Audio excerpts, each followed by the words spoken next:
Shalom and welcome to the Israel Policy Pod. I'm Neri Zilber, a journalist based in Tel Aviv and a policy advisor to Israel Policy Forum. Happy New Year to all our listeners and viewers. And what a new year it's already proving to be. Hope the various holidays were enjoyable for all of you, but we're now back to regular programming. And back with us this week is Dr. Naysan Rafati, the senior Iran analyst at the International Crisis Group in Washington, to talk about what should have been the biggest news of the current moment before Venezuela, but trust me, is still very big news. Naysan, of course, was previously a postdoc fellow at the RAND Corporation, the U.S. Institute of Peace, and the IFRI think tank in Paris. He also holds a doctorate from Oxford University and is, more importantly, a friend of the pod and a dear friend of mine. But let's not hold that against him.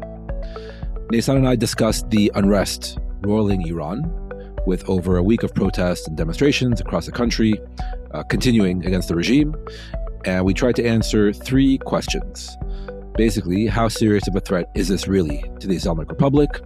What does President Donald Trump mean when he says he'll come to the Iranian people's rescue? And should we be worried that another Israel-Iran confrontation is in the offing?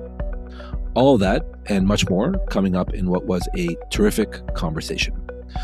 But first, a few quick thoughts from me. So we're recording this on Monday night Tel Aviv time, January 5th, 2026. The start of a new year, and you may be shocked to hear that nothing has really been resolved since some of you went on holiday a few weeks ago. Trust me, I'm not bitter or jealous, but nothing has really been resolved since, the end of 2025. Benjamin Netanyahu had a great visit to Mar-a-Lago last week to meet with President Trump, who showered him with praise. Trump said Israel wouldn't have survived without Netanyahu at the helm. Fine. And for Netanyahu and his wife Sarah, their big hit and thrill was the invitation to Trump's New Year's Eve bash at Mar-a-Lago.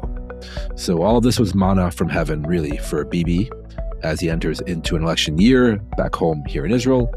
But the real question is what was decided between Netanyahu and Trump and between the U.S. and Israel with regard to the various other fronts still in play across the Middle East. So in particular, we're talking about Gaza, where we're expecting some kind of announcement in the next week or two, so very soon, on the ceasefire agreement and the so-called phase 2 of the deal that was struck back in October. There are still a lot of things to work out, shall we say, with regard to phase 2 and next steps in the ceasefire. Believe me, there's still a lot to work out, but that likely won't stop the Trump administration from announcing some kind of movement and some kind of progress, including most likely the announcement of a board of peace, and an executive committee, and a committee of Palestinian technocrats who are all set to run the Gaza Strip. Now, what these various bodies will actually do on the ground and what they'll be able to do on the ground, no one actually knows yet. Trust me, I've tried to find out. That's number one. Number two, in Lebanon, the ceasefire isn't going all that much better. Hezbollah has yet to fully disarm. The Lebanese government is still, for its part, treading very lightly when it comes to disarming Hezbollah. And Israel continues to basically strike across the country on a daily basis at will, including earlier today. Trump in Mar-a-Lago last week said something that actually caught my ear and was quite striking on this issue of Lebanon. Trump said that Hezbollah was, quote, behaving badly. Not that Hezbollah may be behaving badly, or that if Hezbollah behaves badly, then X, Y, and Z will happen. Trump stated it as fact. Now, out of all the various fronts currently still in play in the Middle East and, well, all across the world, this is the one that many, especially here in Israel, are most concerned about in terms of potential escalation in the near term. So just FYI, the pros here in Israel are, everyone's talking about Gaza and other places, but Lebanon may be the actual shoe to drop in the near term. And finally, and obviously, there's Iran. But for that, let's get to Naysan Rafati.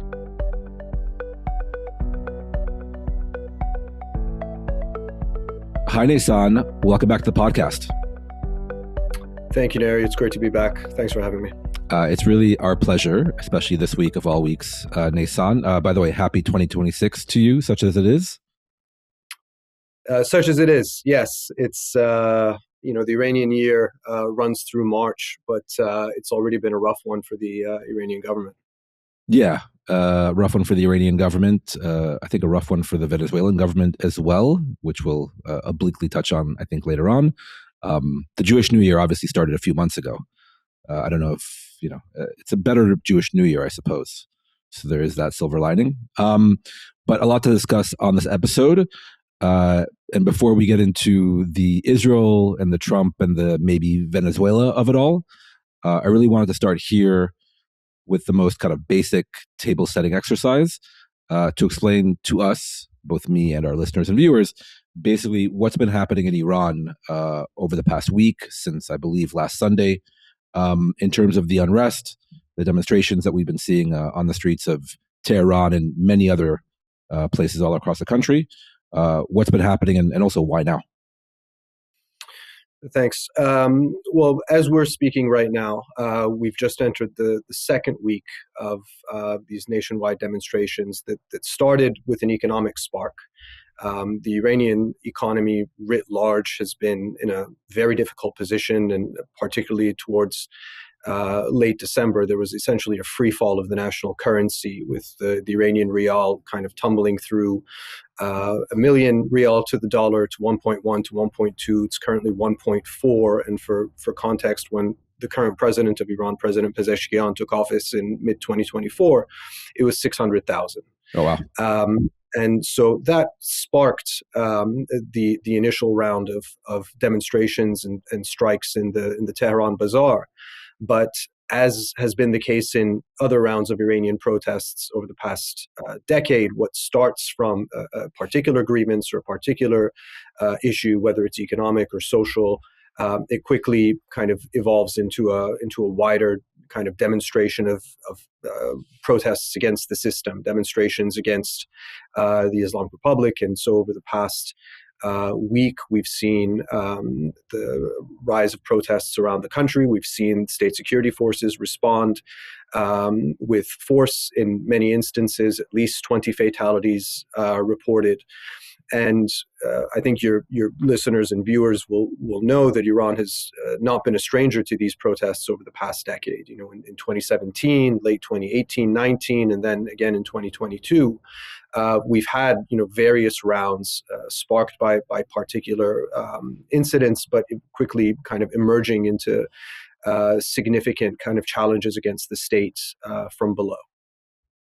And that's a good jumping off point. I mean, give us some context, right? So you're saying the current unrest, the current demonstrations are entering their second week. We're recording this again Monday night Tel Aviv time, noonish DC time, where you're situated, Naysan. But how does these protests compare to previous protests, whether in 2022 or the previous ones, even to that, the economic ones, or even the 2009 so-called Green Revolution or Green Movement, which came after a stolen election in Iran, which seemed fairly significant just in terms of the size. Yeah, I don't think that at this point, as of recording, the numbers are anywhere approaching 2009 levels. But I think that there's an element of a regime playbook whenever these protests come up, which is on the one hand to say, we recognize that there are some grievances, and even in the past week, President Pezeshkian, even Ayatollah Khamenei, the supreme leader of Iran, have said, yeah, the economic situation is not great.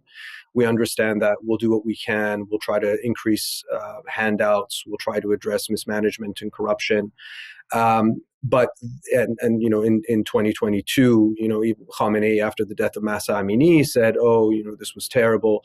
But that kind of rhetorical flourish and nod to some of the grievances that give lie to these different protests is also accompanied by drawing the iron fist and repressing these protests. And for all of the rhetoric around, we feel your pain type of rhetoric coming from the top, the grievances accumulate, right? They're not really addressed at any significant point. So whether it's the economy right now, whether it's the social and political repression that people have demonstrated against, the system doesn't really make any major course adjustments. It uses repression and then essentially tries to buy time and space. And as a result, we see these almost metronomic ebb and flow of these protests, especially over the past decade, where the spark may vary from time to time, but the tinder just continues to accumulate.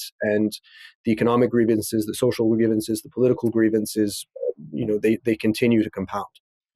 Right. And just for listeners, Mahsa Amini was obviously the Iranian Kurdish woman who was detained back in 2022 and, beaten to death in custody by the Iranian security forces. And that sparked, nationwide protests that were also, like you said, put down eventually. I'm curious, Naysan, you mentioned the rial and the kind of economic trigger for the current unrest. According to previous reports kind of going back a few weeks and a few months, there also seemed to be, I suppose, an energy crisis in Iran, which seems kind of remarkable given, the Iranian oil and gas deposits. It also seemed like there was no water previously in the summer. I mean, give us some context in terms of, yes, there is an economic trigger, an economic collapse, especially in the currency, but what other societal and infrastructure ills was ailing the Islamic Republic? I mean, you can go down a fairly significant list, right? There's decades of mismanagement, corruption. Obviously, there's an impact from sanctions as well, which limit the government exchequer. But over the summer, there were water concerns due to the lack of rainfall. The infrastructure grid is creaking, which has led to power outages and things like that. And then the economy, for the past, since 2018, really, when the U.S. Under the first Trump administration introduced maximum pressure, the Iranian government has touted its ability to respond with what it calls a resistance economy, and that is like the blueprint for this idea is that Iran, by conducting enough oil sales, building up trade with regional allies and non-sanctioned, trade in goods and things like that, developing domestic capacity, that it can get by. And what I think we've seen is that it doesn't really work that well. Inflation right now is above 40%. We talked about the fall of the rial. Unemployment remains a consideration. Investment into things like the electricity grid, water infrastructure, sustainable resources, all of those things when Iran faces kind of fairly acute environmental strains as well. All of these things, again, compound into a pretty dire malaise, which, again, the system doesn't really have good answers to. At best, it can muddle through. And, there are countries that have worse inflation rates. There are countries that have gone through worse currency falls and things like that. But it really is a kind of accumulation of, immediate triggers, but then also kind of medium and long-term strains on the environment, on the economy, on infrastructure that, again, have no easy solutions and certainly not ones that the system's been able to find. Right.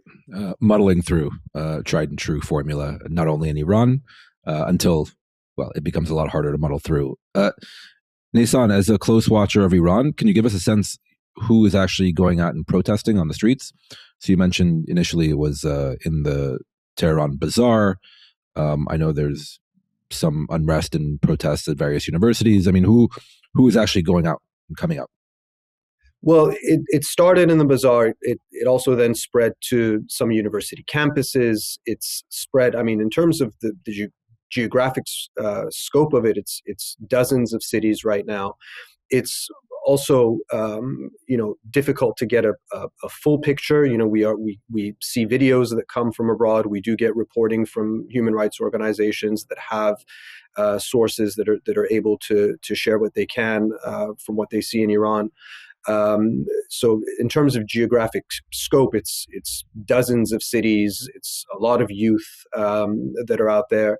The government has tried to staunch the flow by announcing various closures, saying that campuses are moved online or shutting down businesses and things like that. So they're trying to limit the scale and the scope of it. And with these things, it's obviously very difficult to predict trajectories, right? Like, how does it, do these things, does the crackdown mean that over time they start to ebb again? Does it mean that it only fuels, further outrage and gives new waves of protests? I mean, the Masa Amini protests, they started in September, and they kept going for several months. And in some cases, in Sistan and Baluchistan province, it went on for, close to a year. Every week people would come out, because that was one of the places where the crackdown had been the most severe, especially in Zahedan.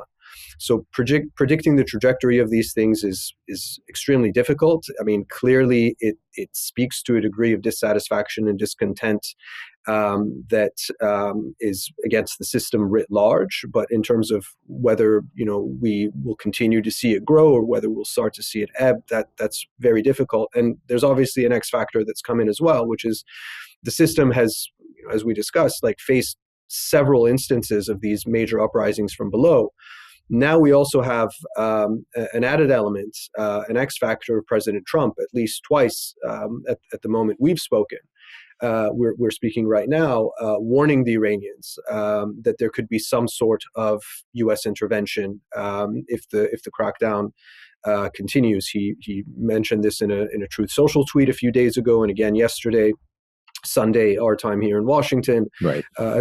During a gaggle, said that if the Iranians continue to do this, we will hit them hard. So what that necessarily looks like, whether we're talking about go on. No, I was going to say, hold that thought, because we're going to get into the president's threats and what that could actually mean in practice. And also, more intriguing for me is how these threats are understood by the Islamic Republic and the regime in Tehran. But I'm curious, just in terms of the current moment, and to put a bow on where we are before we kind of further explain how we got here and then looking ahead. What has been the actual response over the past week by the Iranian authorities? So you said obviously the iron fist and casualties on the streets and the use of force. Have there been other, say, more conciliatory steps taken by the Islamic Republic to try to mollify the public? There have been both attempts at conciliatory rhetoric and also, threatening rhetoric. So Khamenei himself addressed this a few days ago. He said, people might have some grievances that, and if they're protesting, that's one thing. If they're rioting, that's another thing. Now, you can argue the extent to which the Iranian system sees those things as a distinction without a difference. And then Pezeshkian, who's been president for the past year and a half, has kind of harped on this a lot and said, we are facing difficulties. We're facing economic difficulties. We're facing social and political difficulties. He also then kind of intimates that he can't do that much about them. What do you do with these kind of very negative fundamentals? He basically said, what do you want from me? I'm just the president? You're paraphrasing, but not very far off. But again, the question is, so right now they can do certain things, right? They can try to increase handouts and subsidies, right, and give people basically a small cash infusion. The risk there is that you raise inflation because prices will go up. So the fact is that these are not problems that came up last week. And if we're focusing only on the economic side of the equation, forget about the social and political elements for a moment. The Iranian government is under suffering from internal mismanagement, internal corruption, and external financial pressure, where it's able to export oil, it's not necessarily able to repatriate all of that oil, or if it is, it goes to at least a portion of the proceeds may go to various intermediaries that don't necessarily end up funding public services. And that's a very nice way of saying corruption. Corruption, yes. Yeah. But these notions of regional trade and things like that. Again, trade with Europe is basically nil. A lot of Iran's regional neighbors export the same commodities that Iran exports. There's some fruit and vegetable trade. There's obviously very active trade between the UAE and Iran.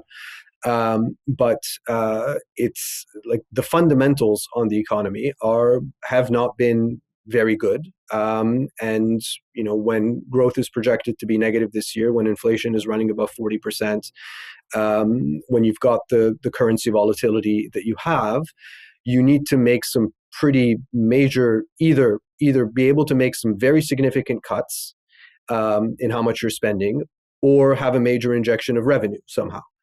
And the first one requires, unhappiness, facing unhappiness from whoever's money is being cut. Even more unhappiness than the unhappiness being exhibited on the streets right now. Correct. Yeah. And the second one would require some kind of lifting of sanctions, normalization of Iran's trade, being able to repatriate the funds that it actually gets, being able to export oil again, and again, have access to the revenue. And as far as that is concerned, again, diplomacy with the U.S. right now looks moribund. Right, and that's a very good jumping off point to the next topic I wanted to tackle, kind of zooming out from the current moment, the current week, to the past 2 years, and really the past 6 months since the 12-day war between Israel and Iran. Last time you were on this podcast, Naysan, was way back in April of 2025. It seems like a different world, although in some respects it's the same exact world.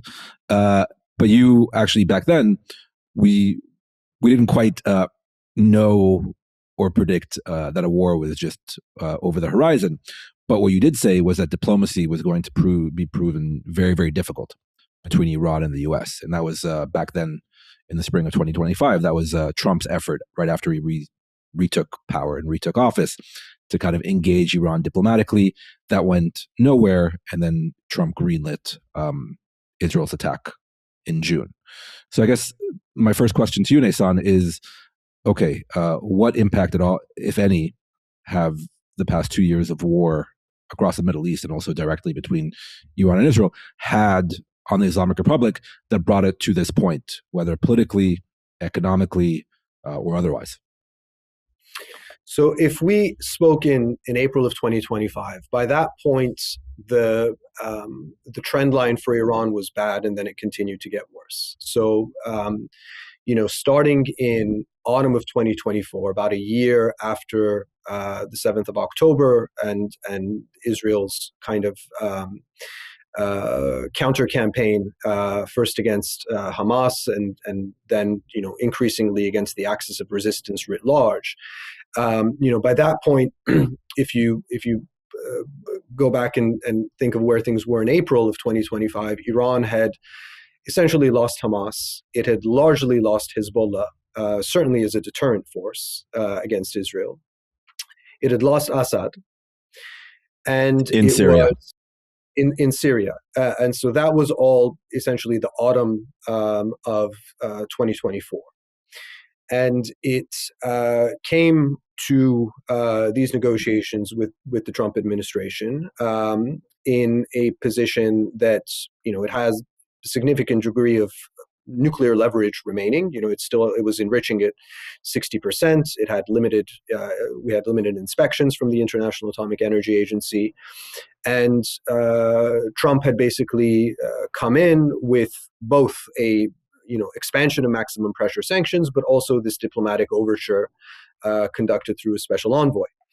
And yes, no, Steve Witkoff was the envoy. Steve Witkoff, yes, and initially it seemed like things were off to a decent start, but then we ran into the same problems that have bedeviled international diplomacy over Iran's nuclear program for more than 2 decades, which is this issue of enrichment. The Iranians said that we're willing to restrict the nuclear program, we're willing to increase inspections, but we're not willing to stop enrichment. And the Trump administration's position consolidated itself on zero enrichment being the standard that the U.S. would accept. The Iranians rejected that.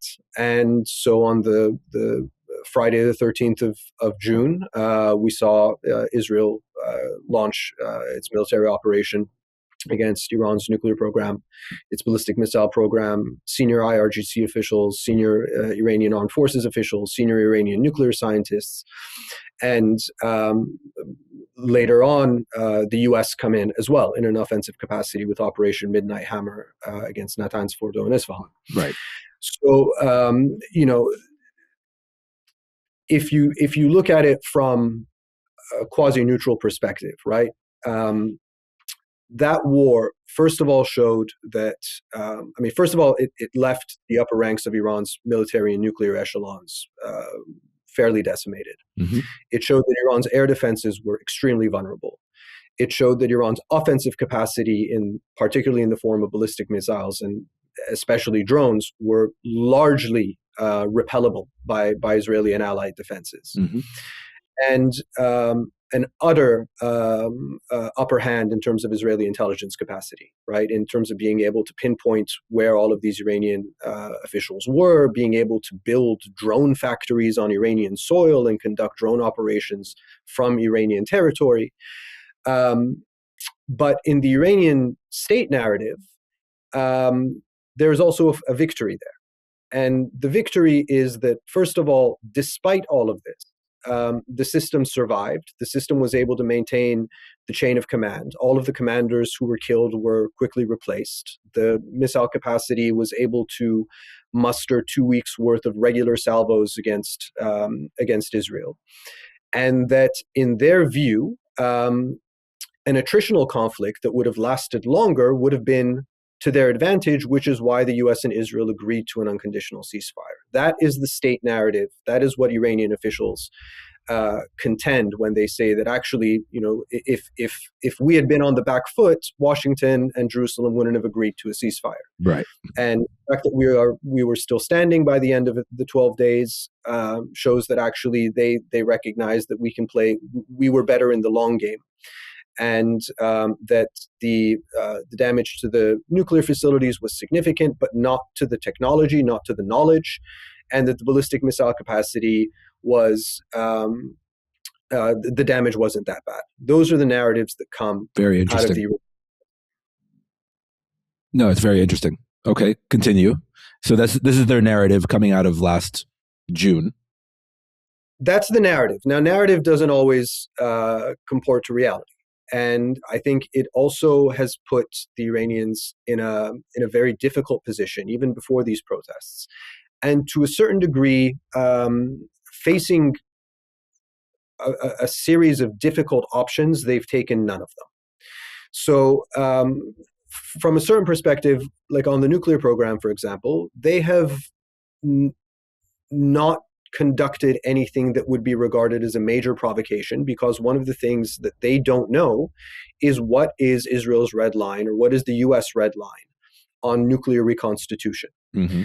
And so de facto, they have been at zero enrichment for 7 months. As far as we know, Iran has not rebuilt or certainly resumed uranium enrichment. Now, there are a lot of questions around the status of Iran's nuclear program. We haven't had international inspectors on the ground since mid-June. We do not have absolute clarity. We have a sense that the fissile material is inaccessible and buried at the various enrichment sites, but we don't know that with an absolute certainty. That includes 400 kilograms of 60% enriched uranium, which is near weapons grade, and I think Prime Minister Netanyahu alluded to today speaking at the Knesset. But they not knowing both the degree of continued intelligence penetration and the red lines that could prompt a resumption of strikes. Mm-hmm. Yeah, on the nuclear front, whether it's because of the damage sustained or the risks that they could incur, they have not really taken dramatic steps to reconstitute that activity. There's been cleanup efforts and things like that, but as far as we know, no resumption of enrichment. At the same time, they continue to insist that they would want enrichment in a new deal with the United States. The fact that the United States is saying there can be no zero enrichment means that there's no point in negotiating. So on the one hand, they're essentially doing what the U.S. has asked, but on the other hand, refusing to acknowledge that as a diplomatic concession. Not reaping any of the benefits of this de facto policy they've adopted over the past 6 months. That's right. And then on the ballistic missile side, we know, and Israeli intelligence has also said, and IRGC officials, boast about it regularly, that they are trying to rebuild the nuclear program. Iranian officials will say that actually the damage was sustained wasn't that big to begin with. But we've seen, reports citing Western intelligence about shipments coming in from China that can be used towards fueling ballistic missiles. Apparently, the U.S. interdicted a shipment a few months ago that was coming from China. These are things that can be used towards ballistic missile development. And Prime Minister Netanyahu, when he was visiting with President Trump in Mar-a-Lago, has made the case that Iran's missile program is rehabilitating. President Trump said that either the nuclear or the missile programs could be cause for a resumption of either Israeli and or U.S. strikes. But again, right, we don't quite know what the threshold is, and I would be surprised if the Israelis made much effort to publicly enunciate what that red line is, because if the Iranians don't know, they may err on the side of not crossing it. But either on the nuclear program or on the ballistic missile program, there is continued concern in Israel, as you well know. President Trump has indicated that it could very well be a trigger for renewed strikes. And on the Iranian side, fairly coy in terms of nuclear activity, but trying to do what they can at the very minimum to rehabilitate the ballistic missile capacity, which was really their only kind of tool against Israel during the war. Right. So I'm going to get back to the missiles in just a second. Believe me, I'm very curious to get your take on one particular aspect of that. But from the sounds of it, you're basically saying that, especially after the 12-day war last June, the Iranian leadership has essentially decided not to decide, right? Not on diplomacy with the U.S., not on economic reforms, not on, proactive aggression against Israel or not. I mean, basically a whole host of issues that they've essentially not either wanted to decide on or been able to decide on. Is that fair?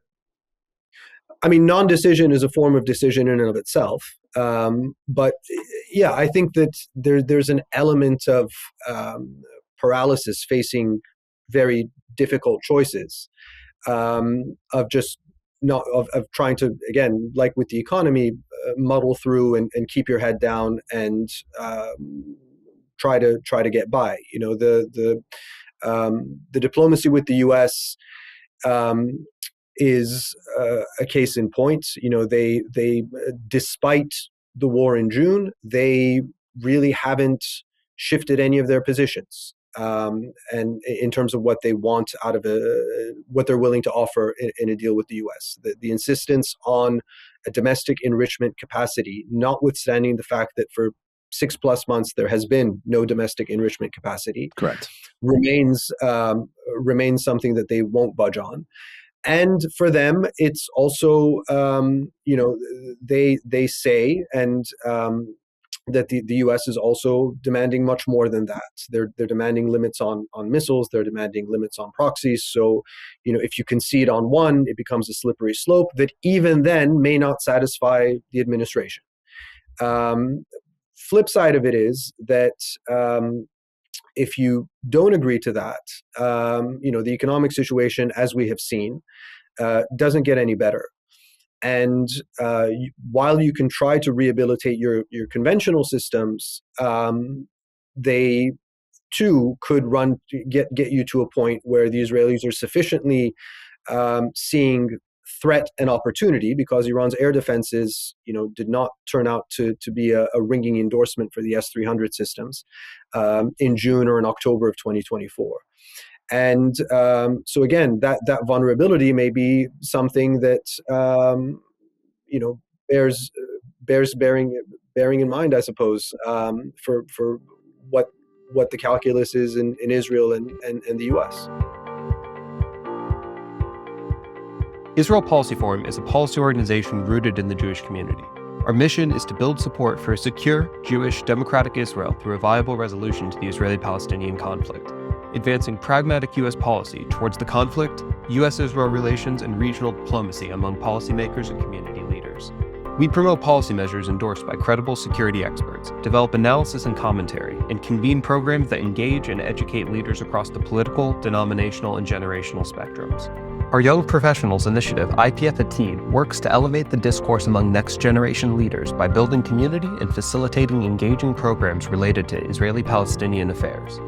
To learn more about our work, visit us online at israelpolicyforum.org and follow us on social media.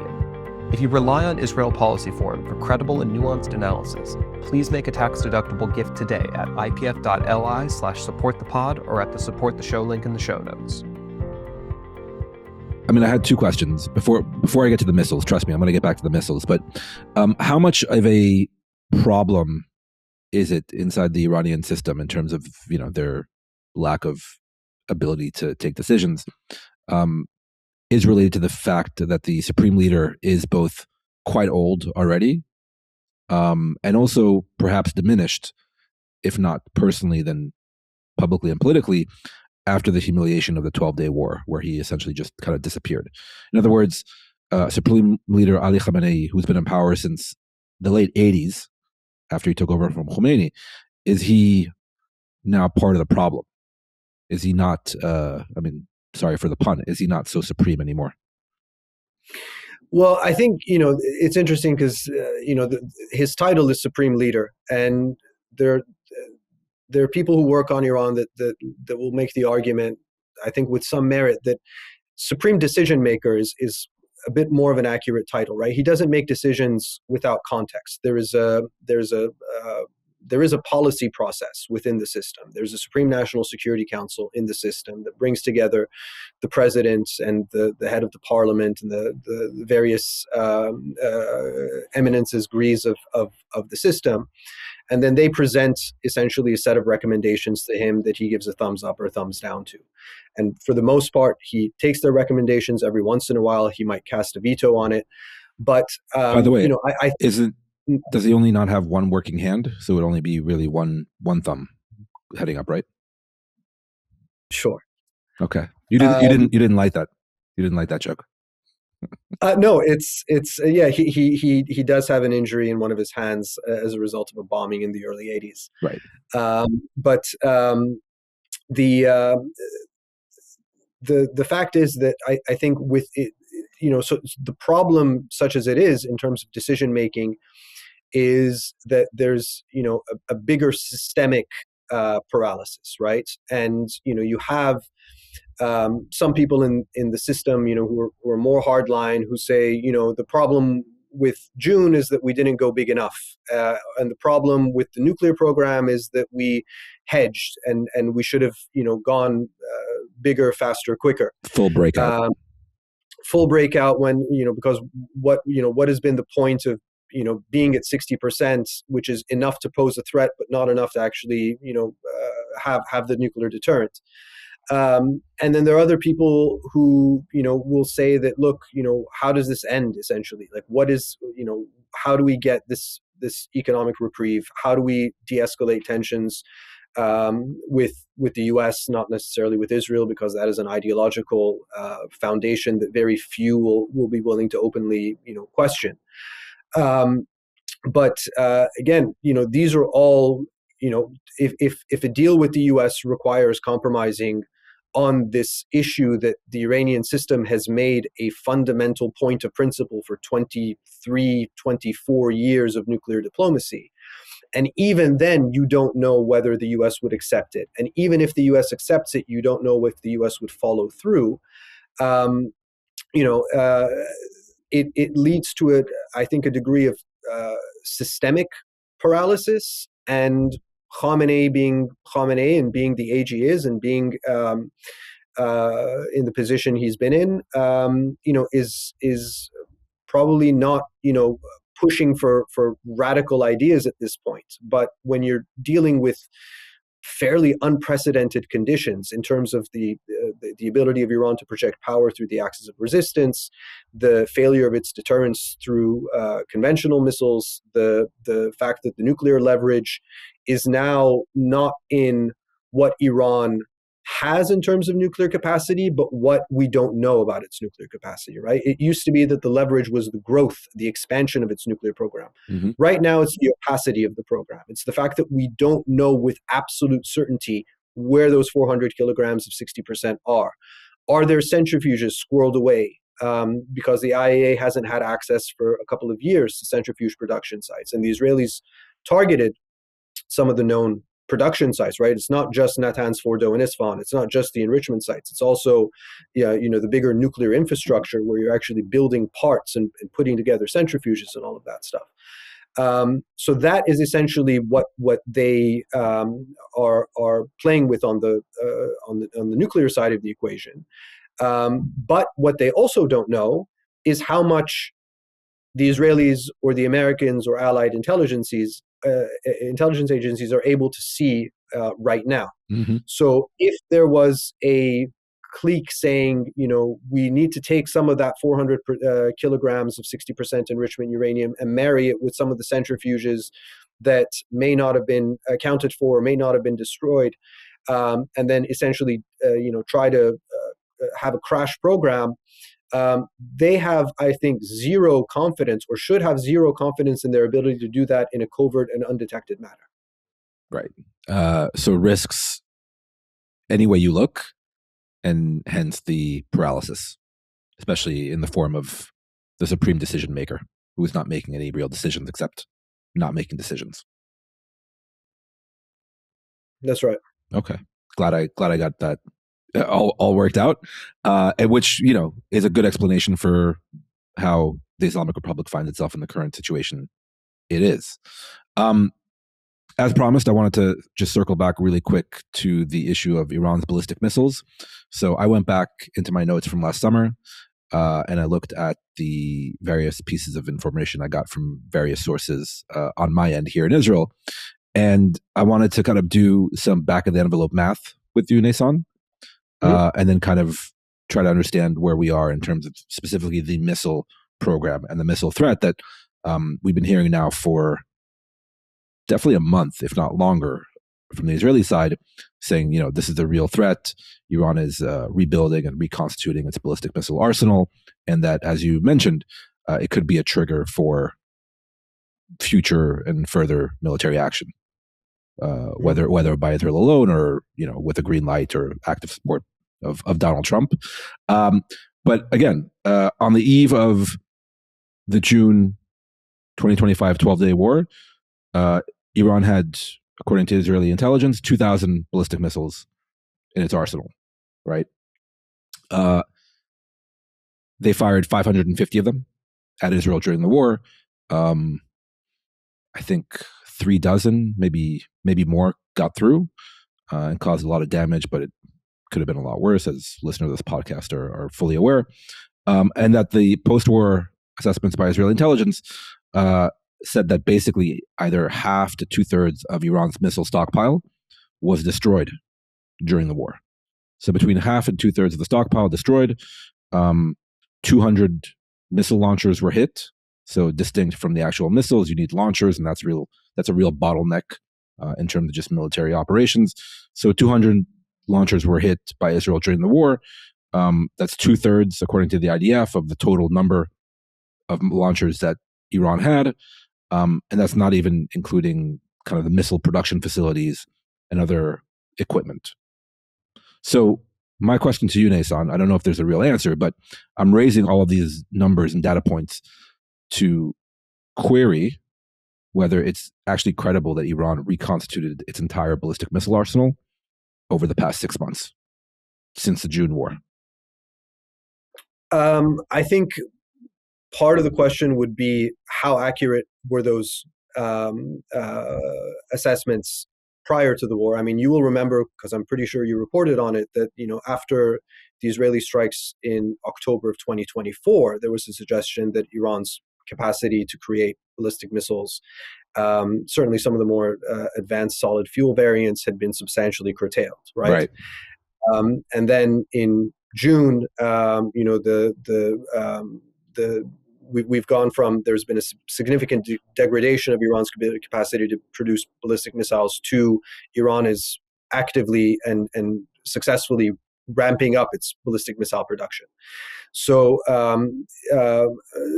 we know that the Iranians certainly are claiming to be rebuilding their ballistic missile capacity. We know that there's evidence of sodium percolate imports from China that can be used for ballistic missile development. It's also a question of which variants of which missiles did they use? Did they fire their top tier stuff, or how much of their top tier stuff did they fire versus the kind of medium term stuff? The drones were almost entirely ineffectual. Right. But it's also, and you know this far better than I do, that if you look at it numerically, the Israeli defenses were extremely robust. I think 86% intercept rates. It was running 90 plus throughout the first several days of the war. Kind of dropped off a little bit towards the end, and there were impacts at a few places. There was, the refinery in Haifa, the Weizmann Institute, a few other, the hospital in Beersheba. But the fact that they were able to maintain this pace, even if it ebbed and flowed in terms of actual numbers and actual damage, for 2 weeks, is I think. Israeli officials would probably say that under the circumstances, it was as robust a defense as could have been hoped for, and in terms of offensive capacity, neutralized as much as could have been done. Question is, in isolation, how much of a threat does it pose, right? And especially if it's separate from the nuclear program. And that's a judgment for, Israeli officials and their assessments, because the Iranians will say that they are rebuilding at a rapid pace, and that their ballistic missile capacity and their defensive capacity, if you believe that, is better off today than it was on the 12th of June. Whether that is actually true is a very open question. Do you believe it to be true? I don't know. Okay. I don't know. I think it's the element of the Iranian national security doctrine that they have the most control over, because the axis is not in the condition it was before, certainly in terms of Hezbollah, certainly in terms of Hamas. The Houthis probably fared rather better than the rest of the axis did. The nuclear program as leverage right now, again, is mostly in terms of its opacity, not its growth.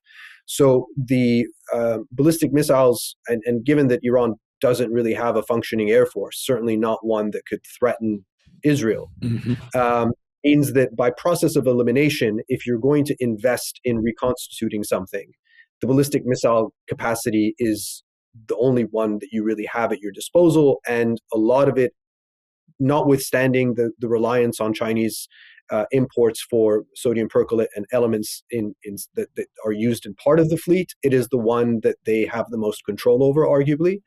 So it stands to reason that if they were looking to rehabilitate one element, the missile element would be the one that they would put the quickest and fastest investment in. Right. And so that all stands to reason. How effective they would be, how much the balance is against Israel's defensive capabilities. We know that the U.S. burned through a lot of munitions. We know that the Israelis burned through a lot of defensive munitions during the course of the war as well. So if there were to be an Iranian salvo on the orders that it were in June, would the Israeli defenses be as robust, and for how long as they were in June? Those are technical questions to military experts that would have to have better access to information than I necessarily do. But I think that at the very least the rehabilitation trend line seems to be on the missile front, something that there's a convergence of what the Iranians say and what the Israelis believe. Yeah, and there's also major scope in that Venn diagram for miscalculation, that the Iranians play up the numbers and capabilities. The Israelis either believe it or see something that spooks them, and then maybe someone here on this end decides that it's a big enough risk, or a big enough threat rather, to pull the trigger with U.S. support. By the way, I don't think this is a likely scenario in the coming months, so just to kind of calm everybody down, but there is a risk here of miscalculation. I think that's very true, and it's funny because we think of the U.S. and Iran as having no diplomatic relations and oftentimes being at loggerheads, but there are mediators, there are intermediaries, there is a special interest section. There's a back channel. There's a break glass in case of emergency at the Swiss embassy in Tehran, which is serves U.S. As the U.S. special interest section. We know that over the course of the negotiations between the Trump administration and Iran, Special Envoy Witkoff and Iranian Foreign Minister Abbas Araghchi were in touch directly. We know that the Iranians apparently gave the U.S. a heads up when they were retaliating for the Qatar. Against Qatar. With the Israelis, none of that really exists, which makes interesting the fact that there have been multiple reports over the past few months about messages going through Moscow. Exactly. Which again, and this because you've covered it. There was an element of deconfliction indirectly in Syria when we had the war between the war campaign about a decade ago. And again, if the Israelis if the Iranians, for example, are doing military exercises, and you're an Israeli planner, you see a lot of things moving into place, and you might be concerned. And if you're the Iranians and you see the Israelis doing military exercises or statements, or the fact that from the Iranian perspective, the 13th of June had a major element of surprise, right? Because they thought that they were still going to negotiate with the Americans on the Sunday when the attack was conducted on Friday. So there is, potentially always an element of a ruse or misdirection, and Israel has an ability to mount a fairly significant campaign on fairly short order. So I think that's right. Even if neither side necessarily wants to start off a second round, or depending on how you count it, a fourth round. This is one of the perennial questions when you have two adversaries with, forget about any trust, but any basic communication or deconfliction lines as well. And the scenario that we hear, especially in recent days on this end, via certain reporters and certain leaks, of Iran actually itself launching a surprise preemptive attack, whether due to Israeli moves or U.S. moves, either at Israel directly or U.S. bases, that they're going to kind of shoot off what they have, as you mentioned, ballistic missiles and other kind of projectiles. And then, I don't know, hope for the best, I suppose. How credible do you think that scenario is? I think hoping for the best, if that's the thinking, is potentially quite disastrous. The Iranians have, for example, they have, in the context of attacks, by ISIS in Syria, they've bombed Syria. Attacks by ISIS in Iran, they bombed Syria. When there were Jaish al-Adl attacks, like separatist attacks in the southeast of Tehran, they bombed Pakistan. They've bombed Kurdish bases. They bombed Erbil, claiming that these were Israeli intelligence hubs, Mossad hubs, without obviously offering much evidence to that extent. So there is precedent in Iran conducting extraterritorial strikes in response to domestic developments. Certainly some people in the system are saying that the current round of protests is orchestrated by the US and Israel, as they always do. But it would be hugely risky, given that their air defenses, as far as we know, are not better off than they were in June. It's a nice way. It's a nice way of putting it. Yeah.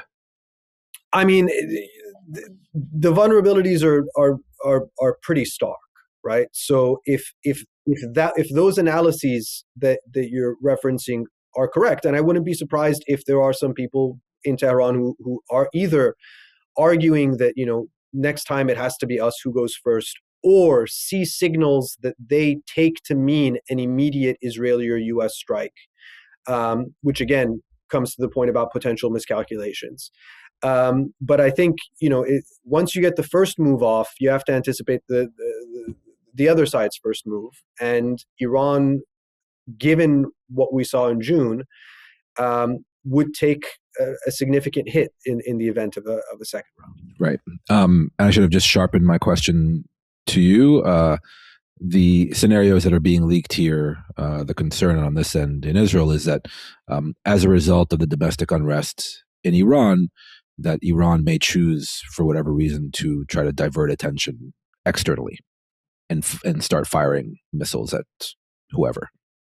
Which again, I don't know how that would work as well, because then you run the risk of a real response by Israel, the Americans, someone else. And I would just say, because I think it bears to the point that we started on, which is that after June, one of the things the Iranian state really tried to cultivate was this sense of rally around the flag, or if not even the flag, like if not even in support of the system, then at least in the name of the soil, right? In the name of territorial integrity, that even if you're against us as the regime, you shouldn't be happy about the country being bombed, type of thing.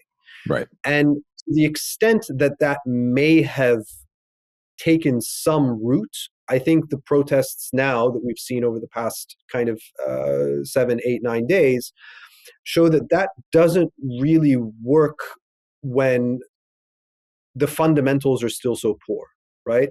So kind of pleading unity does not resonate all that well when the economic, political, and social discontent is unaddressed. And you see some commentators in Iran that have kind of said, well, we should have used this moment to actually start to make some adaptations and maybe start to, talk to the Americans in a different way, or use that moment to make difficult calls on the economy and things like that. Hindsight is 20/20, but I think that it does show that this, like, if the state tried to use that, and if it would try to use that logic again, per what these leaked reports suggest, even then it would be a very finite resource, I think, without shifts in the issues that people are actually protesting about. Okay, fair enough. Final question to you, Naysan, before I let you go, and it's about the Donald Trump of it all. So the first part of the question, when you hear the U.S. president make these comments and make these threats, saying that, how did he put it overnight? If they start killing people like they have in the past, I think they're going to get hit very hard by the United States. What tools does Trump actually have in his toolbox to make good on those threats, if he does actually make good on them? That's the first part of the question. And then the second part of the question, I think you already know what it is, right? Stemming from this Saturday's events in Caracas in Venezuela, the Nicolas Maduro snatch and grab. The supreme leader, the other officials of the Islamic Republic saw it, like everyone else around the world saw it. What's going through their mind? What impact does the event in Venezuela have on their thinking, again, if at all?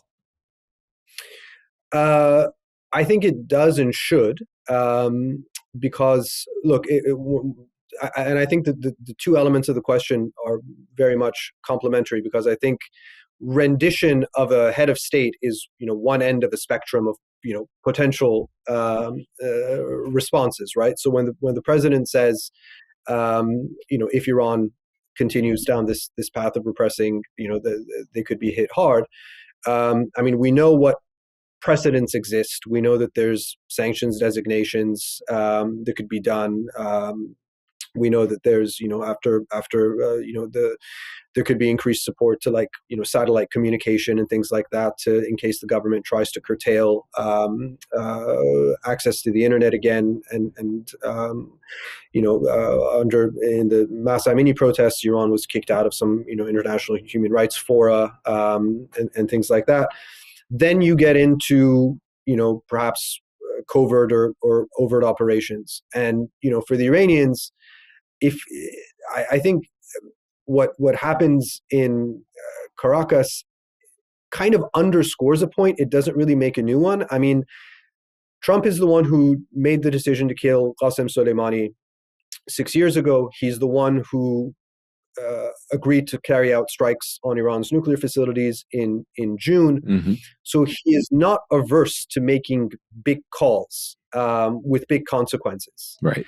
And I think, from if you're in Tehran, I think the issue is you don't know what's bluster, what's bluff, what's threat, and what options are on the table, because his nature has this unpredictable element to it. Now, there are other lessons people in Tehran might take as well, right? We know that Maduro was talking to Trump, right? They were trying to negotiate with Trump.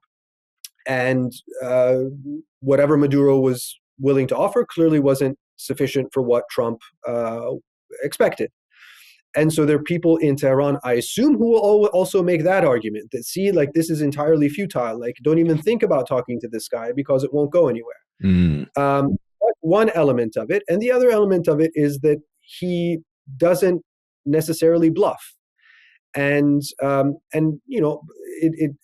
come back to the June war, we know that Iranian leadership was in Israeli crosshairs. Both Khamenei, who I think some Israeli officials said, he'd gone underground, and if we'd had him in our sights, we probably would have taken him out. Two, apparently, striking the Supreme National Security Council, with President Pezeshkian being injured. An effort, at least, towards decapitating not just the military and nuclear echelons of the Iranian system, but also its political echelon, was not entirely untried in June. And so that means that, again, in the context of what a U.S. and or Israeli operation could look like down the ground, we've already kind of crossed some of these thresholds, not just in Caracas, but in Tehran itself over the past few months. So nothing new, but the Caracas precedent combined with the domestic unrest should increase the paranoia in Tehran. And as someone once said, paranoia, it's just another word for being mildly observant. So they've been observing these threats, and the U.S. president making good on these threats for quite some time. So in their minds, I suppose you're saying that it could actually get to a decapitation attempt. I'm not saying that it could get to a decapitation attempt. I'm saying that what the Iranians certainly can't take away is ruling any of these things out at this point. And when it comes to the protests, I mean, to put a bow on the conversation, and going back to where we started, we've talked about the playbook that the Iranian system usually uses, which is a little bit of conciliatory language and a very heavy iron fist. And what the president has said is that I'm not going to let you get away with an iron fist. I mean, they already have to a certain extent, right? There's been at least 20 fatalities, and continued as we speak. There's still clashes and repression that is ongoing. So, what exactly the threshold would be for the president to contemplate some kind of hitting them hard remains to be seen.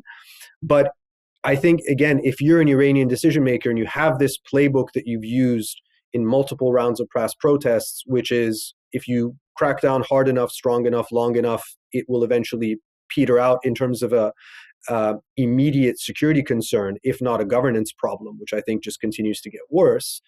Then you have this way that you've approached threats from below, but now you have this X factor where using that playbook now potentially invites an intervention from abroad, which wasn't the case in 2017, 18, 19, 2022, right? Like, at no point in any of those protests was there a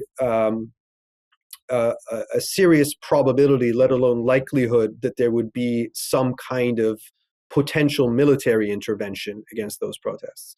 And now, at the very least, it's something that they have to have in back of mind.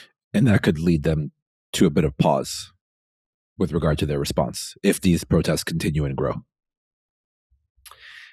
And then it becomes a catch-22. If you're holding on the repression and the protests continue to get worse, but repressing further could lead to an intervention that's coming from outside, you really are in a bit of a quandary. And I think, again, I think if you look at this dilemma and the other dilemmas that we've mentioned in terms of Iran's wider security concerns and its diplomatic impasse, it really has been a trend line of bad choices that continue to get worse. Indeed, bad choices, most of which are self-inflicted. So maybe they will change course, although I'm not holding my breath. Naysan, as always, thank you very much for your time and your insights. Best of luck this season with Arsenal Football Club. I don't really mean that, but I suppose I have to say that just for the record. I don't believe it, but anyway. Right. And I'll chat with you hopefully very soon. Take care. Thanks very much. Okay, thanks again to Naysan Rafati, as always, for his generous time and insights once again. Also, special thanks to our producer, Jacob Gilman, our editor, Tracy Levy, and our assistant producer, Eden Jesselson, as always. And to all of you who support Israel Policy Forum's work, do consider making a donation to Israel Policy Forum so it can keep being a credible source of analysis and ideas on issues such as these that we all care deeply about, including this podcast. And most importantly, thank you for listening, and please subscribe and spread the word.